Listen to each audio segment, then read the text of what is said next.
Salut, ici Andrzej. Mariusz m'inspire? Il m'inspire depuis toujours. Mais ce n'est pas le sujet. On va parler du Diavel V4.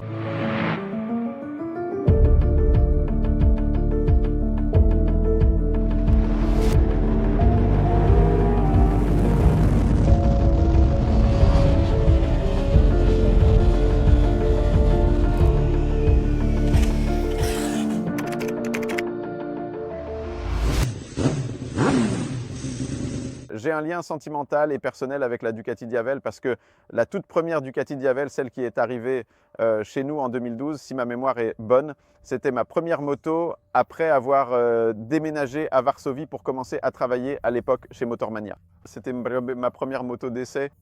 Vous savez, j'ai déménagé, un gars de l'Est qui s'installe dans une grande ville, j'ai loué un appartement et ma première moto, c'était une Ducati Diavel noire. Et vous savez, je suis monté sur cette moto et je roule en ville. Je pars faire un tour et je roule comme ça. Je me dis, mais. Et puis, attention, je suis tombé sur un genre de rassemblement, je ne sais pas, il y avait des gens qui faisaient la course, quelque chose comme ça. Donc d'abord, on a roulé sur la Wisłostrada, comme jamais je n'ai roulé de ma vie sur ce Diavel. Ensuite, on est arrivé sur le spot, et là, il faisait la course, vous savez, des Nissan GT-R, des Viper, ce genre de choses. Moi, j'ai timidement levé la main, parce qu'à l'époque, la Nissan GT-R, c'était vraiment le wow. Hey, est-ce que je peux essayer de faire la course avec ce chopper? Et j'ai mis la pâtée à tout le monde avec ce Diavel. Et depuis ce jour-là, j'aime vraiment, vraiment, vraiment le Ducati Diavel. Et j'avais envie, et peut-être que je vais même un peu râler sur le Diavel V4, mais vous savez quoi?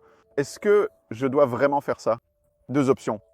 Je dois être Andrzej objectif et Andrzej subjectif, parce que l'Andrzej subjectif dira tout de suite qu'il préfère sans doute le Diavel avec le moteur V2, mais c'est juste parce que je préférais le Diavel V2 après la première partie des essais. Et ensuite, eh bien, on va y venir. Le fait est que, qu'est-ce que ça change que le moteur V4 ait plus de puissance? Il a 168 chevaux et si on installe ici l'échappement Akrapovic, il atteint 180 chevaux et il perd encore 11 kg, passant de 223 kg à sec. Je veux dire avec des fluides, mais sans carburant.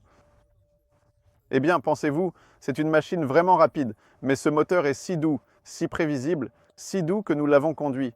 Aujourd'hui, tu sais, je détends le gaz, et j'ai raté celui-là, tu sais, André, poids, tire, allons-y. Cela m'a manqué tout le temps.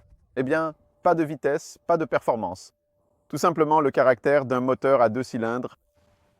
Mais ensuite, à un moment donné, j'ai jeté un œil au compteur de vitesse alors qu'on roulait incliné dans un virage avec les gaz complètement ouverts en 6e. Je regarde et là, je ne sais pas, mais il faut que je vérifie sur la GoPro, mais 240, 250 ou peut-être WA. Et tu te demandes comment? Comment est-ce possible que je roule à une telle vitesse et que je n'avais pas peur? Et vous savez, parce que je regardais simplement droit devant moi. Il roulait devant moi. Je ne sais pas si je peux dire qui. Et je regarde, quelle belle image. La moto roule, un nuage de poussière, une trace noire qui se dessine en continu. Je me dis, quelle belle image, et soudain je réalise à quelle vitesse je traverse ce virage. Pour être clair, nous sommes à Jebel Hafit, c'est le nom de la localité aux Émirats Arabes Unis, sur la route qui mène à la villa du Cher. Donc c'est une route en cul-de-sac qui a été spécialement fermée pour nous en bas. Nous avons donc notre petit Pikes Peak, un tronçon de 10 km, c'est comme la moitié du Pikes Peak. Grâce à cela, nous avons vraiment pu essayer de tirer le maximum de ces motos. Et c'est possible, vraiment, on peut en tirer énormément.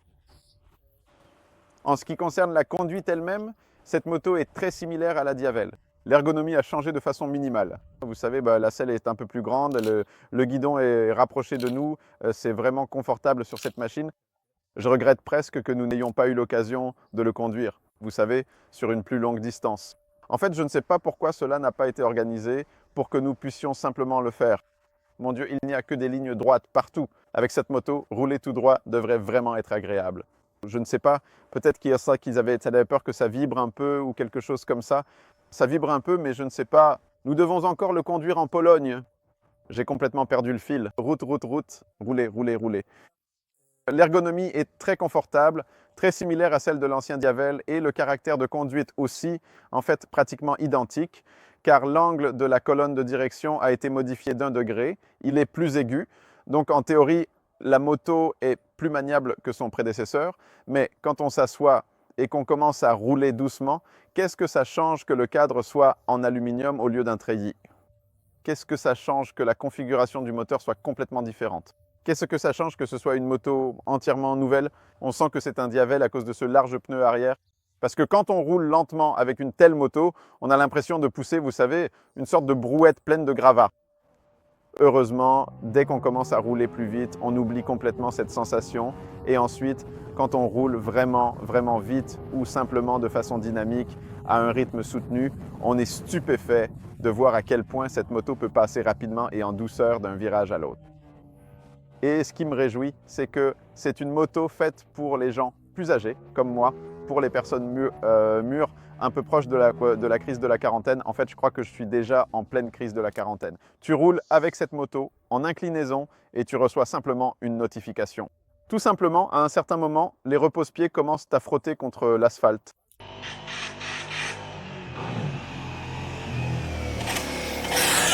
Et en plus, avec ces pneus, on a encore tellement d'adhérence que tu es totalement en sécurité.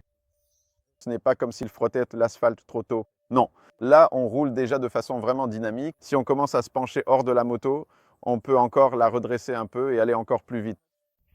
Mais si tu veux juste te détendre, tu sais comment faire et tu es en sécurité dans le virage et tu profites simplement d'ouvrir les gaz, de monter dans les tours. La rapidité avec laquelle cette machine monte dans les tours est incroyable, tout comme le freinage avec le meilleur système de freinage au monde. Et bien sûr, tout cela enveloppé dans les meilleurs systèmes électroniques que l'on puisse acheter.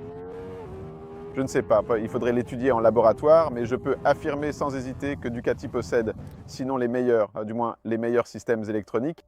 Donc on met les gaz, on a une adhérence incroyable, et même si on la perd, le contrôle de traction intervient si en douceur qu'on ne s'en rend même pas compte. Le cornering ABS, en principe, on freine. Tout est tout simplement de la pure poésie. Donc si je fais un pas comme ça, à la manière d'Andrzej, de façon subjective, alors je peux commencer à en parler un peu. Pour moi, cette moto est à la limite en ce qui concerne le design. On se souvient du tout premier Diavel, c'était tout simplement magique. Satan dans sa forme la plus pure. Ce vélo a été un peu lissé. Vous savez, ces feux de jour à LED tout autour.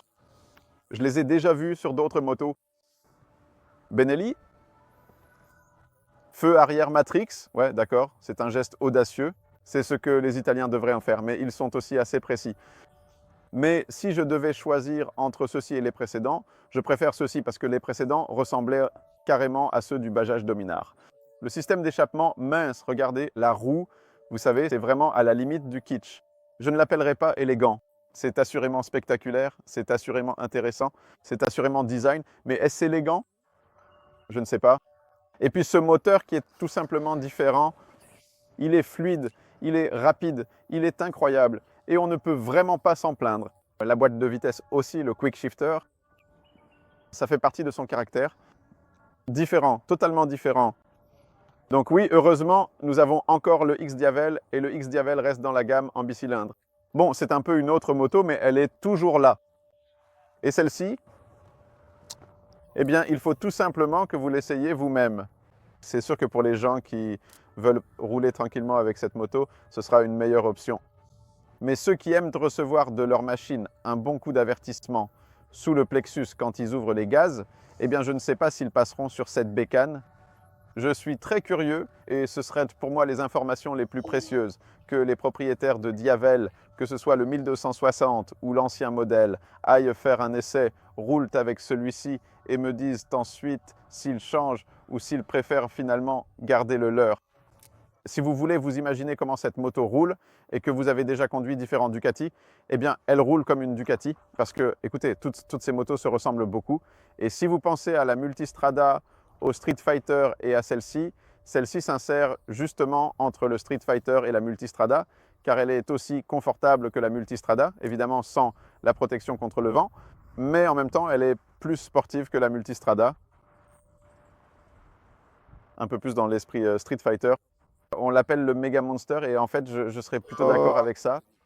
Un vrai Mega Monster comme je l'ai dit, pour les gens plus âgés, parce que ce que j'aime dans ce concept, c'est qu'il n'est même pas nécessaire de lever la jambe très haut pour monter dessus. Voilà tout. Le reste sera dans le magazine, ce que je n'ai pas dit. Je vous salue, salut!